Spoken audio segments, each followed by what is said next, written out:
Hello, everyone, and welcome to today's webinar, Time to Rethink Your Playbook, How to Market to Millennials and Gen Z. I'm Jolene Carey Pace, the Program Coordinator at the Wilkes University Small Business Development Center, and I'm so happy that all of you could join us this afternoon. Our webinar today is presented in partnership with the team at Cole Creative, and today we have Holly Polkavich, President and CEO of Cole Creative, and Samantha Booker, Content Manager and Design Specialist at Cole Creative, joining us today. Just a quick note to please put yourselves on mute so that we can avoid having any background noise. Also, as we go along, you can put any questions that you might have into the chat box, and there will also be time at the end of the presentation to ask any questions that you might have. And now I'll hand it over to Cole Creative. Thank you. Thank you so much, Jolene. Hi there. Hey, Amy. Saw you just pop on the video, a familiar face and a lot of names that we're unfamiliar with. So I'm really excited to spend some time with you all this afternoon. Samantha and I have worked diligently over the last few weeks doing research and putting together what I would call a short presentation, because we do want to open this up for conversation, questions throughout it. So we're not in the business of talking at you for 60 straight minutes. So any questions you might have, we will do our absolute best to answer it. I don't want to steal Samantha's line, but I feel like it's relevant here. Is we are living, marketing to millennials and Gen Zers right now. So we're also learning with you, but since this is technically our day job, we do have, we think, a little bit of insight and information that we can share with you based on the research and just things that we're seeing as well day to day with the work that we're doing here at Cole Creative. We do have a PowerPoint because visuals are awesome, and hopefully we'll keep you engaged here. Let me start presenting. Thank you, Samantha, for putting this together as well. So as you know, we're here to talk about how to market to millennials and Gen Zers, and I'm going to pass it over to Samantha in a minute, but a little bit more about Cole Creative and who each of us are and why we're here having this conversation with you today. So to start with Cole Creative, we are a full service creative agency.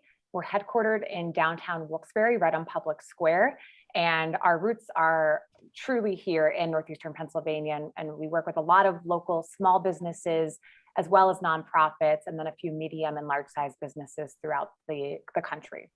So our primary services are video, website design and development, social media strategy and management, strategy and consulting in general, and then in the world of public relations. So people come to us with one-off projects, campaigns, or they just they need a full-blown marketing team to execute on their vision and their goals around their brand and what they're trying to do, whether it's a product or a service.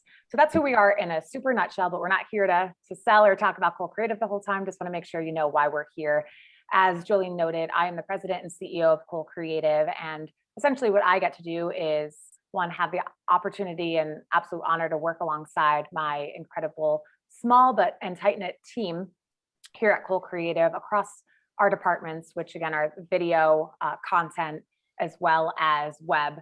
And I basically, in my role, oversee the long and short-term strategies, and as a small business, wear a lot of different hats when it comes to the financials, the operations, and all of those good things too. I know there's probably a few people on the call, maybe most of you know a lot about wearing a lot of different hats. So that's who I am. I'm going to pass it over to Samantha so she can introduce herself. Thank you so much, Holly. Like Holly said, we're both super happy to be here. Thank you everyone for joining us and for having us give this presentation. My name is Samantha Booker. I am Cole Creative's Content Manager and Design Specialist. I'm actually a full-time remote employee also, even way before the pandemic. I live in Royersford, Pennsylvania, which is kind of by King of Prussia area, if you're familiar with that. But I'm still so heavily involved in everything going on in NEPA and still very connected with my team, which is super cool to be able to do this kind of stuff too. So through my role at Cole Creative, I kind of straddle the line between our content and design teams. On the content end of things, I work with our content team to create social media plans, strategies, posts, blog posts, website content, newsletters, and more. Through the design side of things, I work with our lead designer to develop logos, posters, invitations, signs, billboards, basically anything print, and also some digital stuff as well. I also serve as a liaison between our collaborators and the different teams at Cole Creative to make sure that our collaborator stories are being told both verbally and visually. That's wonderful. So to get us started here, and we're just going to jump right in if that's okay with anybody. Since we are screen sharing in full transparency, I cannot see all of the boxes or see if anybody's raising their hand. So it might be best to use that chat feature that Jolene was speaking about. And if you have any questions about how to utilize that, just come off mute and we could definitely answer them more directly as well, if that's easier for you. But before we get into giving you actual tools for your playbook or any suggestions or information, we just have a few slides here of understanding the generations and talking about why it's important to know the difference between them, especially when it comes to marketing. And we basically narrowed it down as we were discussing what we were going to bring to the table today for all of you. And to simply put it, you just need to know how and where to reach them. And once you do reach them, you have to connect with them in their preferred way. And we'll explain this as we're going through the slides, and this should make a little bit more sense if it doesn't already. We are digital-based marketing companies, so we're going to speak a lot to the digital space, but understanding that Northeastern Pennsylvania is also analog, and understanding the importance of that. There might be millennials and Gen Zers that don't even really know what analog means. So how does that impact you if you are doing, if you're implementing different initiatives for your organizations and businesses that are in that what we could refer to, and you could feel free to laugh, but the old school way of marketing, which still works in Northeastern Pennsylvania because we're catching up. And I think the pandemic has really afforded us to and pressured us a little bit to catch up a little bit quicker as well. So again, we'll be focusing a lot in the digital space here, but we could do our best to answer any questions or have a conversation around the analog space as well. So on that note, pass it over to Samantha. Thank you, Holly. So first off, let's spend some time defining who millennials are and who Gen Z are and what this generation actually entails. So first off, if you look at all different websites, you'll get all kinds of different information. Sometimes the dates really vary. For this presentation, we decided to go with numbers from the Pew Research Center. So according to them, millennials are born anywhere from 1981 to 1996, which means that in 2021, these are people who are aged 25 to 40 years old. Millennials oftentimes get a super bad rap, but in reality, this is a very varied generation that spans decades. These are people who are recent college graduates, they're entry-level workers, they're managers, they're even parents. So a lot of the times, the people who are actually millennials don't fit into the stereotypical millennial mold. On the other hand, Gen Zers are born between 1996 and 2010. So that means in 2021, these people are 11 to 24 years old. So because of this, this means that a lot of information of what we're going to tell you today about marketing to Gen Z could really change in the next 2 to 3 years. These people, like the 11-year-olds, the teenagers, these are people who might not have a job yet. They might not, they're in school, they're figuring out their lives. So as these people enter the workforce, as these people get more buying power, the different tactics to tackle them and market to them will change. So this is something that you just have to take and understand that we're learning as we go. These people are growing, and because of that, the marketing trends directed towards them are also growing. What's also cool is that up next is Generation Alpha, which sounds really cool and awesome. So we got that to look forward to as well. I am convinced that the name itself will convince them that they are the alpha, like literally the alpha generation, and we'll see a lot of that, which will be exciting to see that unfold. And Samantha, if you wouldn't mind, you made a really good point when we were talking yesterday as well. It's like, even though they might be 11 right now and they're not opening up their wallets at the stores, you talked a little bit about the power they have with their parents, who are also, in many cases, millennials. Can you speak to that a little bit? That's a great point. I mean, if you look at these numbers, there are millennials in like that 30 to 40 range who could have those like 11 to 15-year-olds or however, people. So this is interesting to see, like those Gen Zers on Instagram, on TikTok, seeing these products have that power to go to their parents and say, hey, mom, I saw this cool thing on Instagram. Can I buy it? Can we go to the store to get it? I see this a lot with like my younger sisters, my younger cousins. If they see all these things they get marketed to, and then the parents end up buying them. So it's interesting to see how when you're targeting Gen Z, you might inadvertently also be marketing to millennials as well. You want to make that messaging, you want to make it look good to both generations, because at the end of the day, the millennial parents might be buying this stuff, but you have to start with the kids too. Yeah, and a note that will come up probably more than once throughout this hour that we have together is that Gen Z are the first true digital natives generationally, meaning, I mean, I think I got my first cell phone when I was 13. So, and we weren't in a household where we could afford that first computer until I was a teenager as well. So if you think about it, and if there's anybody here that has kids, I mean, are they on iPads? And I'm sure there's parental restrictions, but as they get older and have their own devices, they are being exposed to different apps and different marketing already, and planting that seed and making decisions subconsciously about how they feel about what they're seeing. So just keeping all of that in mind as well. So kind of moving it along here, just wanted to talk about some buzzwords. And it's interesting, and again, because I think we're seeing that this data and research and information is coming out now, and it's going to continue changing as Gen Z especially gets older and actually gets more into the buying power age. And we're just referring, like when we say buying power, it's just more so about being 18 and above. I know there's a nonprofit here, for example, just know that we're using that as like a blanket statement. It's not just all about business that's selling a product or a service. But with that said, there's a lot of similarities, and there's things that are true to each generation, even though especially you'll see it on the cusp here. Samantha and I were identifying full transparency. I'm 31. I'm a millennial. I guess I'm smack dab in the middle here. And Samantha is right on the cusp, depending on what year you look at. So she is, I guess, a little bit of both. I was born in 1996. So according to the numbers we use, I'm really smack dab in the middle. Yeah. So what you'll see a lot is that both have the buzzwords again: loyalty, authenticity, they're tech savvy, and individual expression. When we're talking about things like loyalty, this generation more than ever, both generations, I should say, but kind of putting them together here, they are building loyalties around companies that they truly believe in. They are not driven by ads, sale, buy now, buy now, buy now. It's more so about who you are as a company, kind of tying into that authenticity. Who are the humans behind it? And this isn't in all cases, but in a lot of ways, they want to know, how is this impacting me? How is this impacting my parents, my family, my neighbors, my actual community? They have a genuine interest in that and seeing that give back factor as well. Note it, they're tech savvy. So most millennials, we're in that transition. So we have a very unique where we remember to some extent not having all of these devices and literally the internet and everything in the world at our fingertips. But then you have the Gen Zers who don't know a world without it, which is very, very interesting and unique. And then again, coming down to that individual expression, believe it or not, in a lot of cases, they don't. I remember being a teenager and it was like all about brands, like brands on my t-shirts, brands on my pants. And a lot of times you'll find, and again, these are just assumptions at large. It doesn't mean every individual is like this, but they don't actually want to just say like, I'm only a Hollister buying, teen or whatever it might be. Hollister, does that age me? Do people still shop at Hollister? I'm not sure.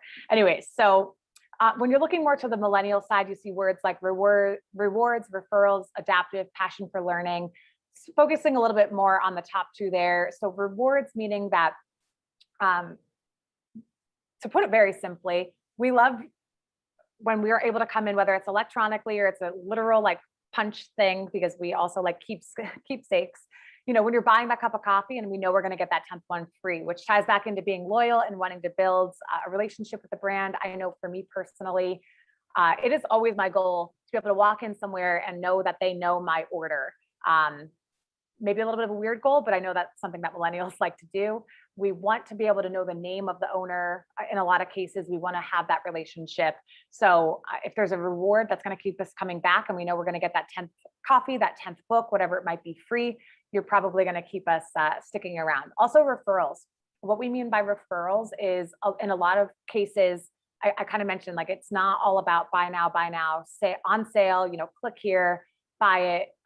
We're going to skim over a lot of those ads just as we're scrolling through our feeds. But as soon as I see that Samantha shared about the coffee that she tried at a Bide Coffee House over in downtown Wilkes-Barre and how delicious that latte was, all of a sudden, that's what we would consider a referral here, where I'm trusting my peer, my professional colleague, and friend more than any ad that I'm seeing. So, and we'll talk a little bit about more influencers, which is impacting more so on the Gen Z side, but also millennials to a certain point, where we are looking for real people, and that's in both generations, but especially in Gen Z. They want to see I can't see everyone on this call, but if you're familiar with TikTok, that is a very primary location and one of the main apps where you're going to see influencers all over the place, and people will follow their TikTok channels or their pages and go to them for very specific content or listen to them or try a product. It happened to be last night. I shared with my team this morning.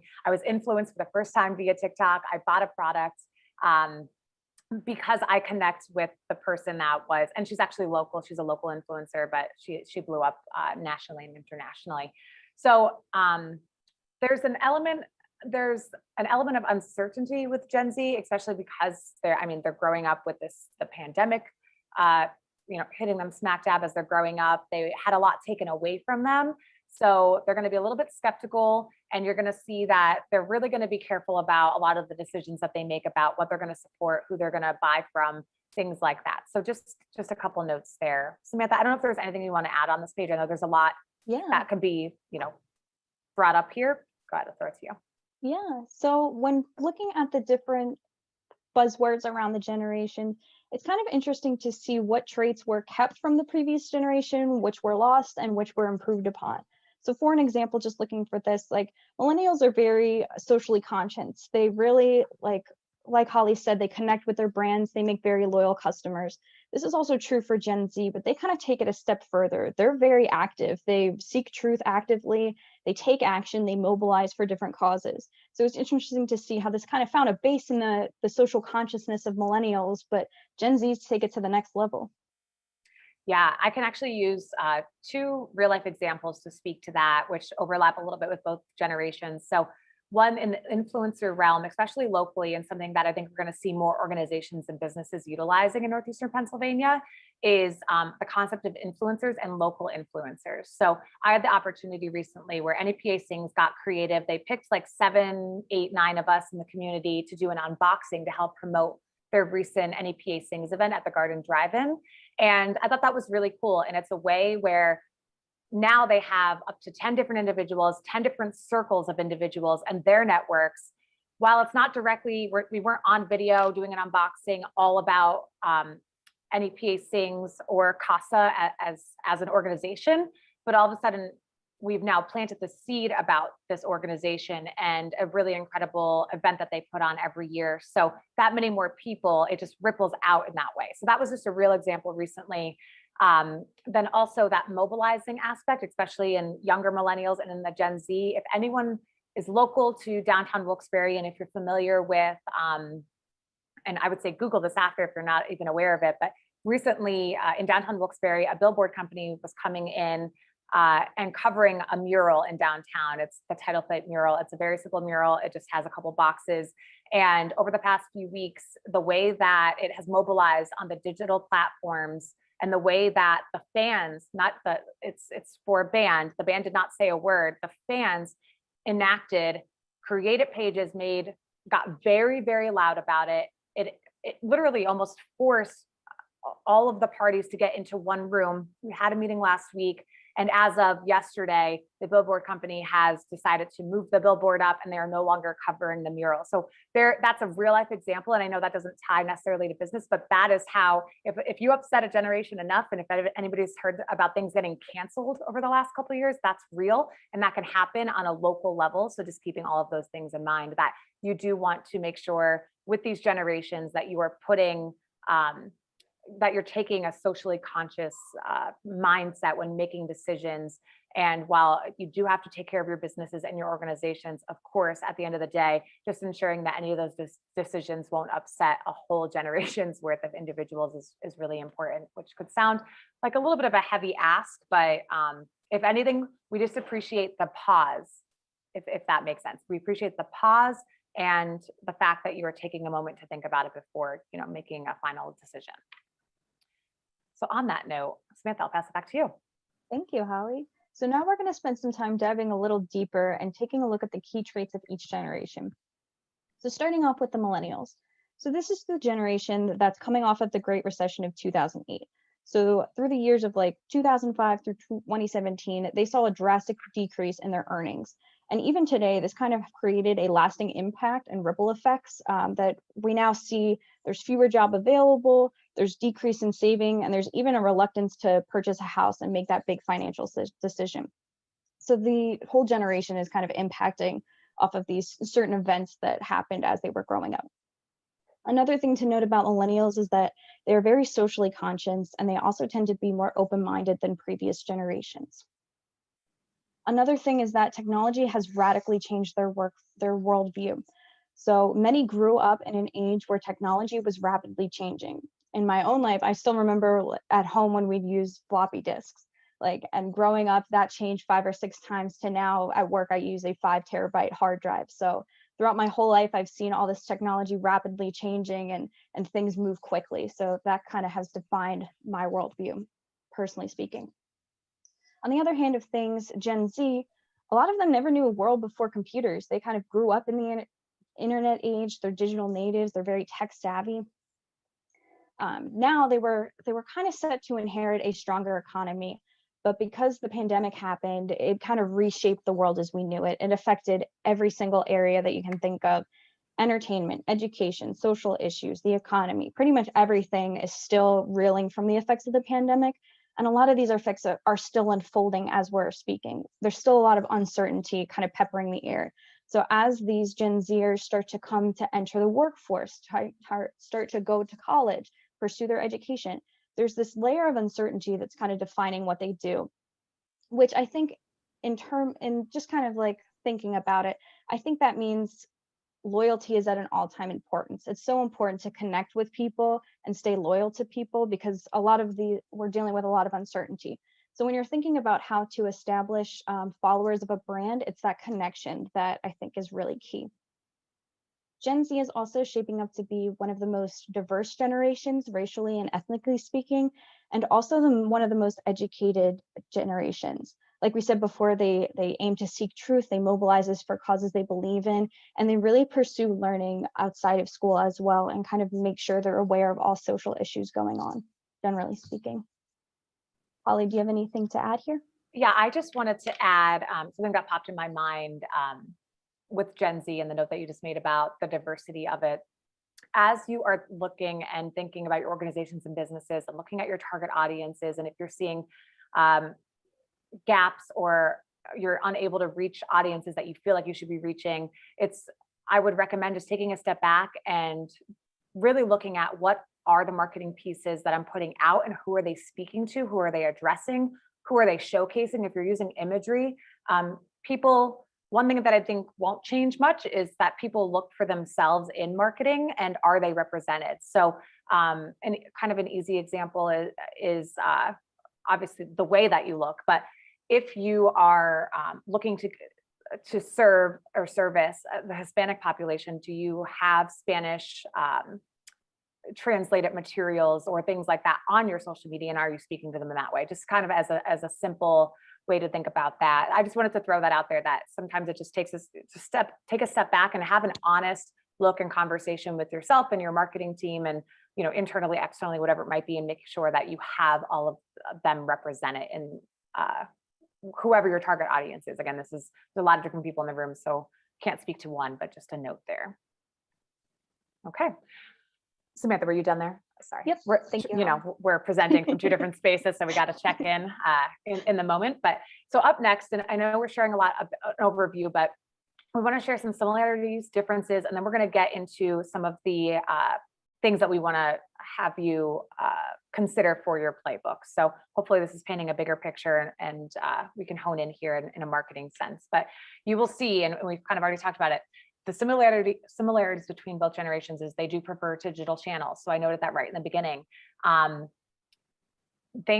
If you are Northeast Pennsylvania based, if you are community based, so it's not even the whole region, it's just a certain county or city or, just taking that into consideration, they're online.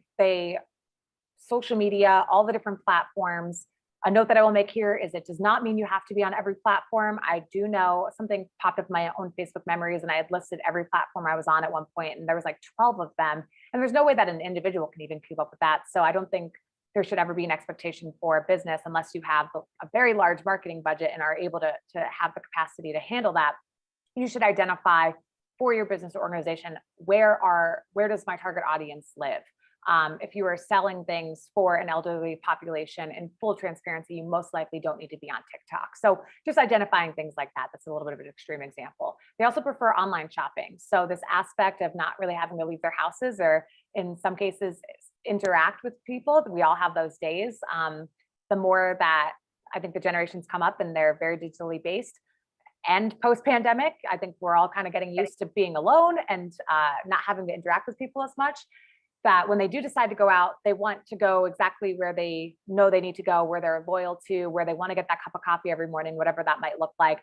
But at the end of the day, they want to do, I mean, I get my groceries delivered at this point. So the world is shifting. So just keeping in mind that if you have a product or something that can go online, there are options like having a Shopify page, or if you use WordPress as for your website, you can implement something called WooCommerce, and you can set all of that up. Their purchase habits are heavily influenced by social media. So again, going back to just the things that they see, it's not necessarily about throwing out sponsored ads, about click here, buy now, it's on sale, but rather being influenced by who they're connected to, who they trust, which influencers they follow, etc. They do use Instagram almost equally. Instagram, in a lot of cases,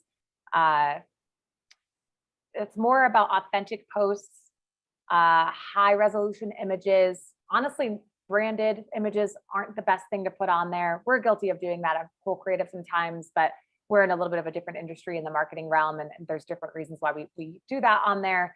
But at the end of the day, just showing those real life photos, high resolution. If you have a product, getting a photographer to take them, or at least, I mean, our iPhones and Androids at this point take very good photos with good lighting. So just making sure that those are as high quality as possible. They're willing to pay more for customer experiences. So if there's a $10 difference, but they know that going to business A versus business B is going to be a more enjoyable experience, they're most likely going to do that. They love video content. In general, content is king. That is something that you hear a lot in marketing. It is true. I don't think that's going away anytime soon, but specifically video content. And that goes across many of the generations, but especially in this realm. Again, I mean, TikTok is literally, just speaking of the Gen Z population, it's literally all video content. It's not photos or anything along those lines. YouTube is a big one for them too. I know that's, unless you are genuinely, as an organization or business, creating high quality, consistent content, YouTube might not be the first place that you would go. But again, there might be people in the room that sell or have services that go beyond the area. And then they appreciate a brand loyalty program. So they're going to pay more and support those brands that they believe in and love, and brands meaning businesses, organizations, etc. So Samantha, any thoughts here? Are we all set?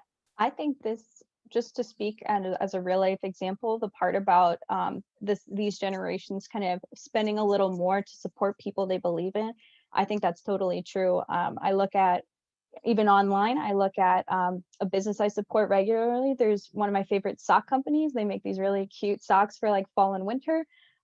They're women owned, they're family owned. They take old clothes to keep them out of the landfill and use them to create recycled yarn. Their socks cost a little more than I would like if I went to Walmart or Target and bought just a pack of plain white socks. But I know that when I purchase this, I'm supporting their family business. I'm supporting the environment. So just knowing that kind of makes me feel better about making that purchase rather than spending the like $5 on a pack of sock at like some faceless corporation type thing. And even on the nonprofit end, I'm a huge animal lover, and one of my favorite like dog rescues, they post pictures of the dogs and they write like paragraphs of the dog as if they were people. Like, this is Frank, he likes long walks on the beach and enjoys like drinking coffee in the morning or something. And they make it funny, they make it humorous, but you kind of connect with them, like you connect with the people behind this thing, and it makes me more inclined to donate to them when it comes time to like make my monthly donations for things. So it's stuff like that of being human, showing that humorous side of you, showing that real side of you that could cause more people to connect with your brand, your business, your nonprofit, stuff like that. Samantha, you made a good point, and I want to point it out.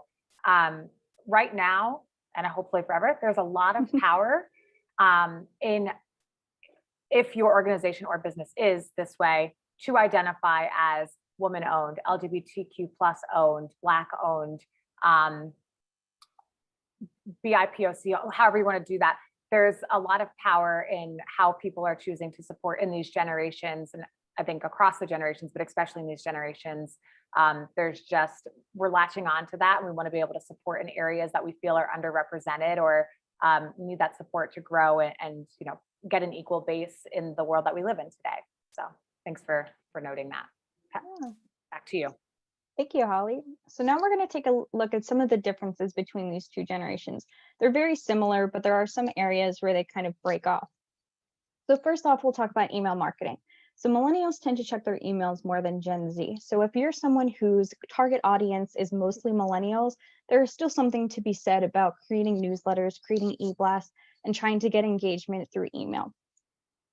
Now, social platforms. Holly kind of alluded to this a little before, but when it comes to deciding what kind of social media platforms you want to be on, you want to take a look at your target audience, and you also want to make sure what's doable for you and your business and your company, stuff like that. So millennials are bigger Facebook fans. There's something to still be said about Facebook. A lot of people say Facebook is dead, but it's not true. There's a big following on Facebook through just generally posting, groups, events, stuff like that. Gen Z uses TikTok more than millennials. But again, just noting that, is TikTok something that works, that makes sense for your business, that makes sense? Is it doable to create consistent video content like that? There's other ways to target them as well.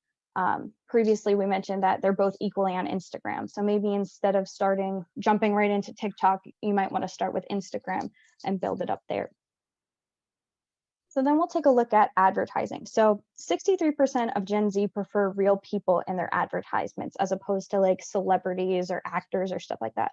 But really only 37% of millennials prefer seeing them. So that's just kind of interesting to note when you're casting things or creating even static ads. Gen Z really prefers authentic content. So 84% of this generation will skip video ads as quickly as possible. According to a lot of the research studies that Holly and I were looking at, their attention span is pretty much like 8 seconds, which is crazy. So that means that if you're trying to really capture this generation's attention, you have to be so intentional with the first 8 seconds of your video, of your content. You have to grab their attention right away and keep it throughout the rest of it. So something to know when you're marketing to that generation. Another thing that's interesting to note is that Gen Z is twice as likely than millennials to purchase something on their mobile devices as opposed to like the computer. So this also brings into a point of you want to make sure that anything, your website, your social media, it's all mobile friendly. It all looks good. All your pictures look nice on a phone rather than your computer, because this might be where a lot of these people are purchasing and engaging with your brand. Holly, do you have anything to add here? That is great.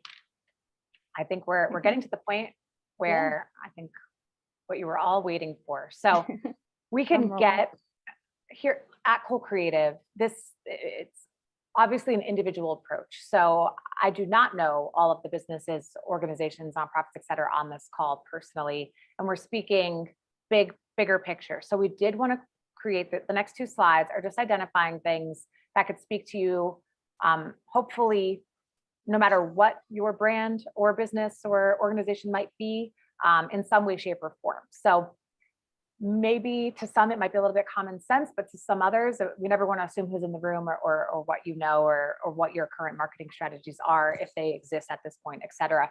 So just some things that we want to, I guess, plant seeds around, and really that you can start, I would say, working into or enacting right away in some cases. So with that said, just on the topic of brand, you do want to create a brand that these generations can believe in. And it's funny because I know we're talking a lot about millennials and Gen Z, and you're like, well, we still have to, focus on the previous generations because they're part of the target audience. So we're not saying shift everything all at once, and now all of a sudden you're a totally different brand or business or organization focusing on sustainability or equal rights or whatever it might be. But are there ways for you to pepper this in or start building that foundation so that over the next few years it's built out and it's true to who you are, who your organization or business is? So you could do this in a couple different ways. It's highlighting your values. We actually did a practice here at Co-Creative. We've been around for a long time, but we never had an official mission or values. And again, I think it's really important for a business to say, it's like, oh, well, we've already been around for so many years. Why do we have to do that now? I would highly encourage you, if you plan on being around for just as many years as you've already been around times 2, do this exercise. And even if you have a mission and values in place and they've been around, just I would get around the table and talk about, well, how do they read, and do we showcase them on our website or on any of our digital platforms? And are they easy to find? And do they actually represent who we are as an organization today and who we plan to be tomorrow? You could also, just through telling your story and engaging with your community on social media. So when you're in that digital space, sorry, I think someone came off mute and I'm echoing a little bit. Not sure if Jolene, if you have the power to, sorry about that. Sorry, okay, so just getting back to that, I'm not saying remove the, buy now, come to this event, on sale, click here, post, by any means. You still need those things because you need those call to actions, and you need to drive individuals back to your website, your in-store location, whatever that might be. But you want to have a healthy mixture of humanizing yourselves, remaining authentic, and getting obviously your job done of whatever you are putting out into the world. So it's case by case. We have the leisure here. It's easy for me to talk about what we do at Cool Creative. We don't have to. We have there's other marketing agencies that don't at all put their team front and center about showcasing, this is Samantha, this is Holly, this is what they're doing in the community. That is a choice that we make because it ties back into our mission, our values here at Cool Creative. So again, there's always, you can get creative in the ways that you show your authenticity. It does not mean, I'm not saying that you have to go out tomorrow and say, this is our president, this is our administrative assistant, and put their faces everywhere. There's creative ways to be able to still just showcase that you are humans behind the organization or brand name. On the topic of just showing your product supports a cause such as sustainability, if you are able, and again, as a business organization, to identify who do you support, and I'm not going to say it's not as easy as just saying we support this local nonprofit or organization that's standing, behind this movement. But what are you doing as a business to connect with that and show that you're supporting it? Are you financially donating? Are you going out there and volunteering for something? These are all things that you can do behind the scenes, but you could also technically use in your marketing. But be careful with that, because you don't just want to make it seem like you're doing it for the marketing aspect of it, if that makes sense. So it's a fine line, but it's really important. And again, it just showcases what you believe in. And that's going to speak a lot to these up and coming generations. Well, millennials are here, and the Gen Zers are up and coming. Consider offering a brand loyalty program. I know we talked about that. That might not be the case for everybody on this call, but if there's something that you could do, wonderful. And then utilize storytelling, getting real. Again, that's just tying back to telling your story. It goes a long way. And maybe if some of you are small business owners, or if you have the opportunity, even not through your brand, but as an individual, to just share some real behind the scenes experiences, even the hardships. A lot of times social media is highlighting all the good and the best things that are happening, but a lot of us don't tend to share, well, this is what took to get it there, and it was 9 months in the making. And that type of sharing goes a long way as well, because again, it humanizes you and shows that you're real people working behind the scenes to make these changes. It doesn't just appear. You didn't wake up and make something happen on behalf of your brand, business, or organization.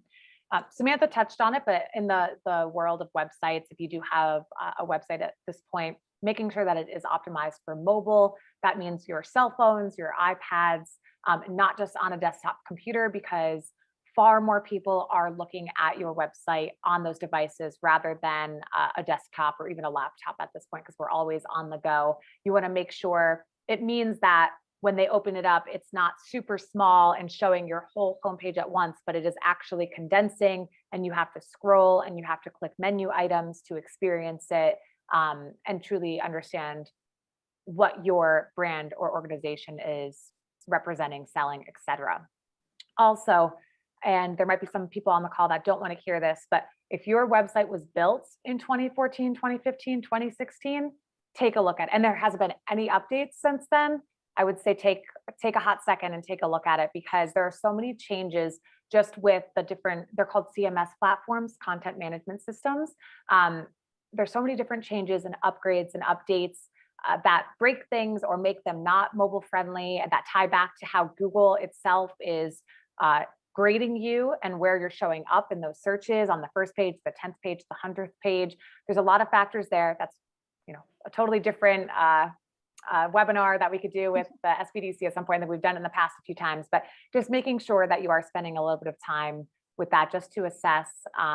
And the world's changing fast and technology is changing the world even faster. So I would encourage you, I'm not even saying ask you with Cole Creative, but just work it into your line item pretty much yearly or like every other year that you are doing some kind of update, refresh, et cetera, of your website at this point. Okay. Samantha, do you have anything to add here? I can go to the next slide for you. I think I'm good. Great. Okay.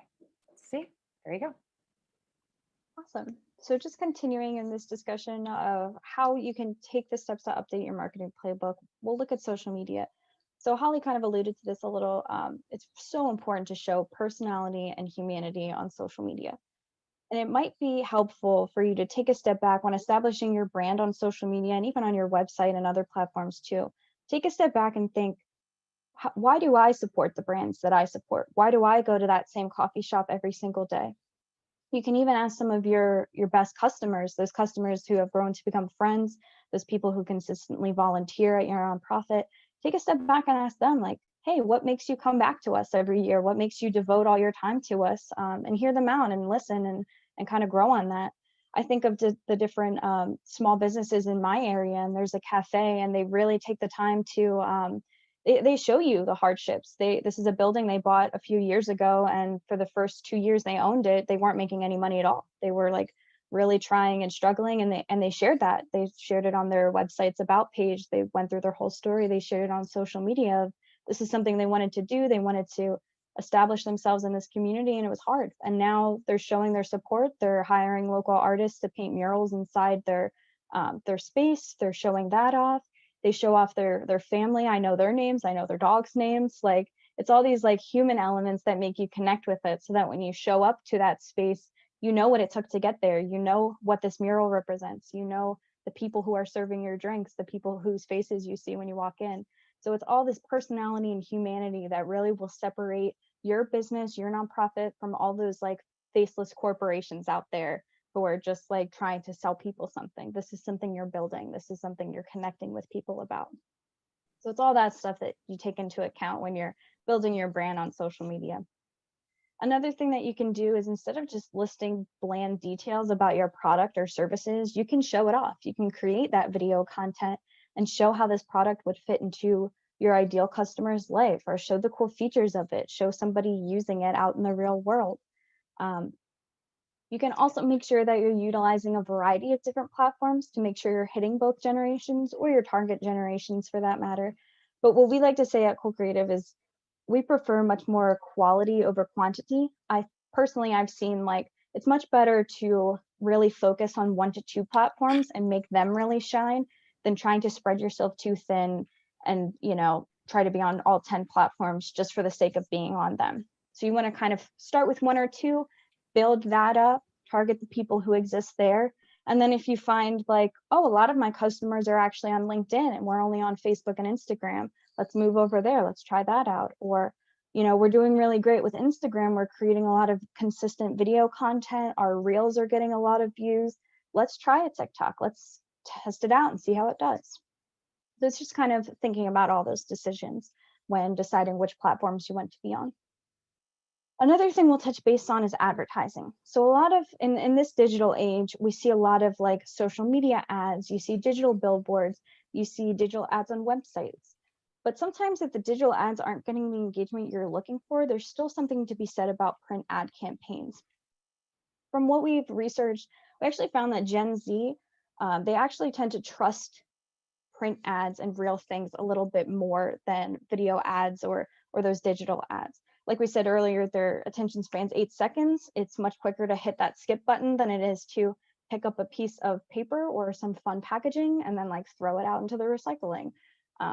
There could be really cool things that you could do with print ads to make them stand out and turn them into a customer experience.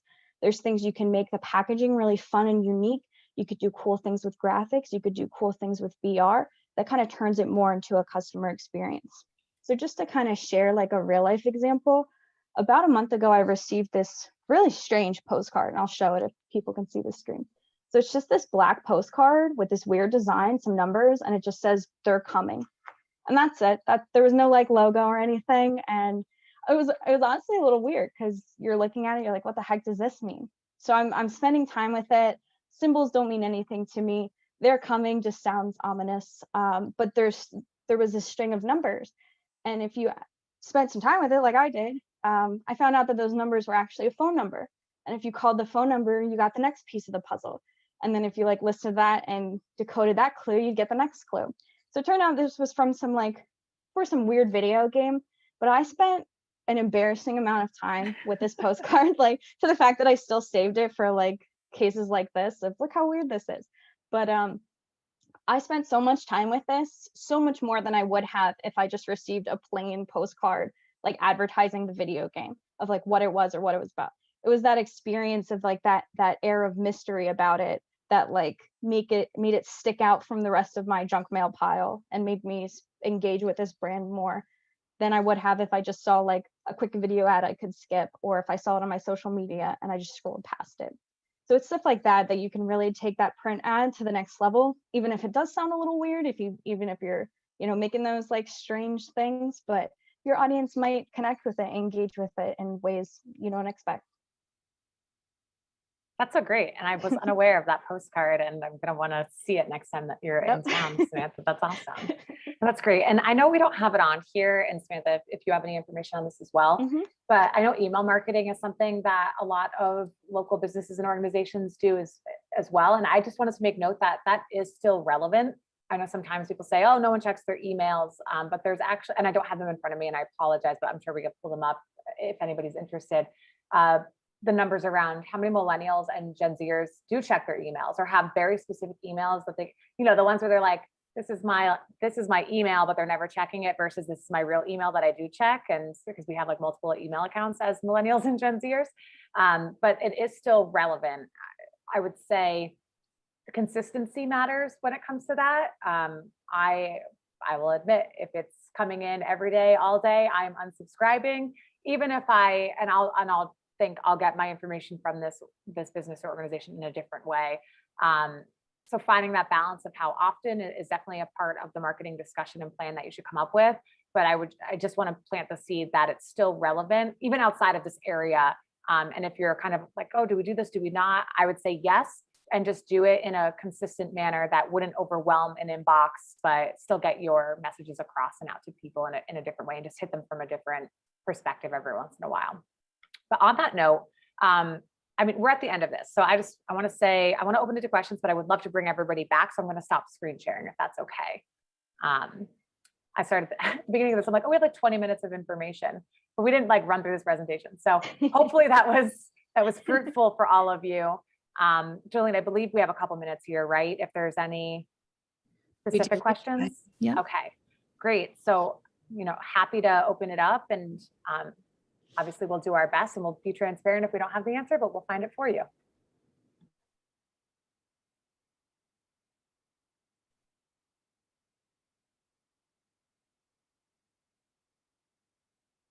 And also just noting, and again, we always appreciate these collaborations with the Small Business Development Center over at Wilkes University. It's a great opportunity for us to make sure that we're not just talking the talk, we're walking the walk, we're doing more research. It encourages us to learn, deeper and more about things. And we just love sharing information. So there's no strings attached here.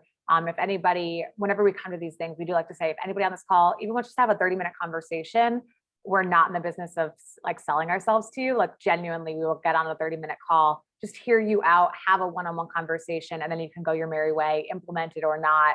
And I say that like very genuinely, very authentically.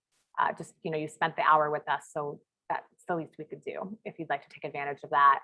Let's see, how do you think is the best way to handle privacy in a world where everything is so honest? That's a good question. Let me think on that. And Samantha, if you have. I think in terms of, go ahead. Go ahead. I think in terms of your customers' privacy, it's always in best practice to, if people are signing up for your email list, make sure they're just on your email list. You don't want to be that company selling emails to people or selling phone numbers. And it turns out like, people are calling numbers from a telemarketer because company A sold them. And it's like, that does not look good. So you want to make sure you are doing everything on your end to value your customers' privacy, and you got to show them loyalty back. If you want them to show loyalty to your company, you got to be respectful and true to them as well. Yeah, and Veronica, with if there's a more specific ask you have here, just let us know. But in the realm of, so again, I could speak to co-creative fairly easily. We have an understanding here at co-creative that we share and celebrate. We use imagery, we use information, but at the end of the day, there's certain things that we definitely check with one another. Like, before we put this on co-creative social media, is this okay with you? But also we typically just keep it more professional and don't want to overshare. Let's see. So again, if there's something more specific there, we could get deeper, but I would say permission, like always get permission depending on what it is exactly. And Samantha made a great point, whether it's emails or something else entirely. If you are gathering information from your followers, your buyers, et cetera, you have access to do that.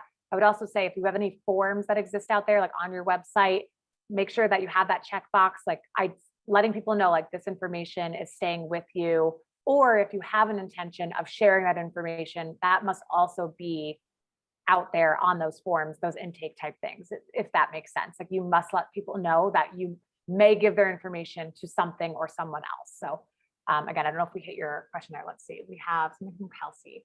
What are some examples of expressing authenticity to customers in instances of failure, setbacks, in positive ways?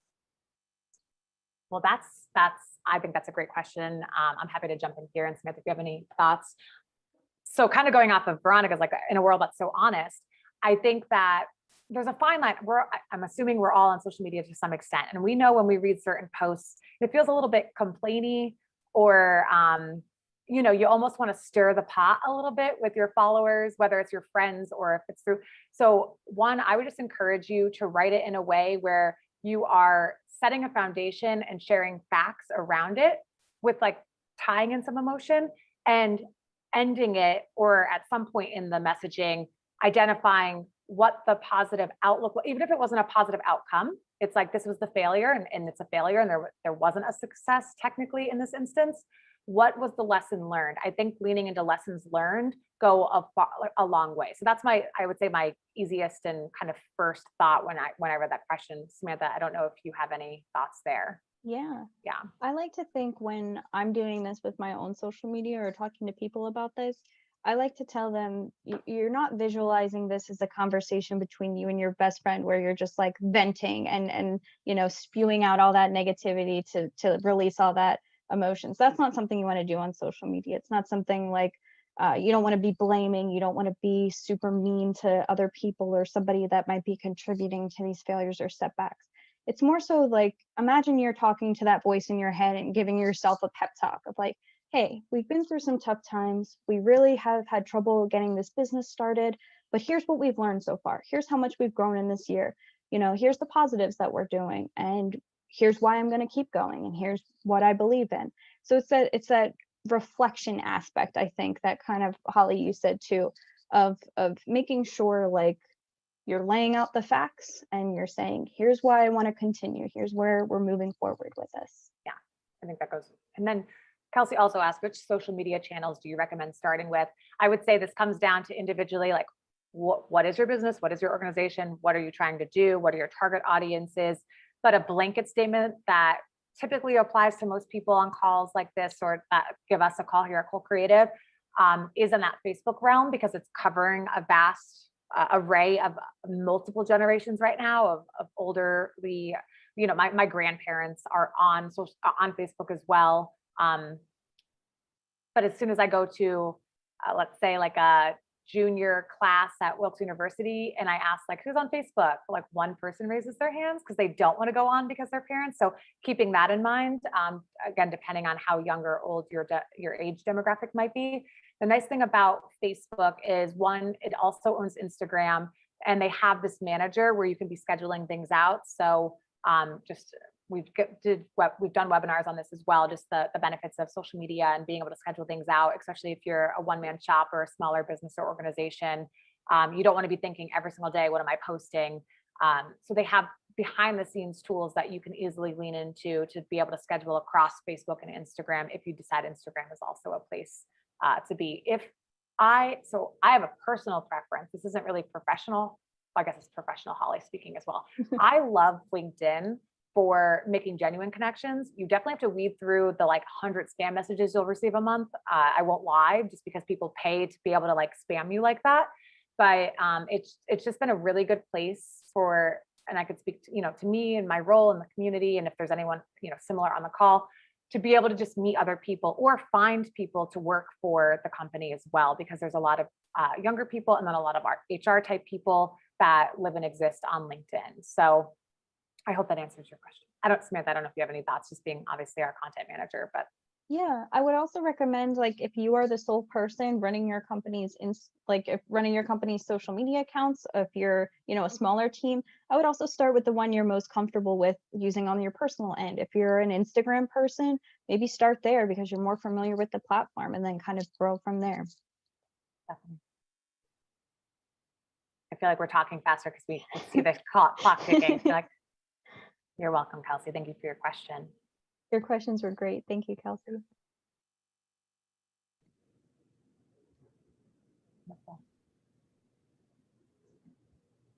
Well, again, thank you. And don't hesitate to reach out. I don't know, Jolene, if it's possible for you to send out to anybody that attended today our contact information. No pressure. If anybody's interested, or I can even throw this in here if anyone wants to grab it. Just shoot me an email. Easiest way to get to me. If you want to have that conversation. Again, literally no strings attached, just happy to help and support local organizations and businesses in this area, if that's where you're located. I don't even know. Yeah. And I could include your contact information in my follow-up emails Great. as well. Okay. So. Thank you. Great. And if there are any other questions, I just want to say thank you to Holly and Samantha for being here with us today and sharing your presentation. We at the Wilkes SBDC really appreciate our partnership with Co-Creative and the expertise that you lend to our clients. It's greatly valued. Yeah. Thank you so much for helping Wonderful. us. Thank you, Veronica. And thank you everybody for just, again, spending your lunch hour with us. I'm going to go take a late lunch now, but let us know if there's ever a topic. I'm sure we could figure it out, and we're happy to, if it's in our wheelhouse, of course, we're happy to put something together and come back with you all. And before we leave today, I just want to note for our clients that I will be making available the recording of the training in case you want to go back to it on our Wilkes University SBDC YouTube channel. And I'll make sure that I email that link to all of our attendees. And I'll also be sending out the link to a post-event survey so that we can determine which of our resources will best suit your needs and what topics all of you would like to see in future sessions. And with that, I just want to thank everyone for attending the training today. And if you have any questions, please don't hesitate to reach out to us at the SBDC. And I hope everyone has a wonderful rest of their day. Thank you, everyone. Thank you, everyone. Bye.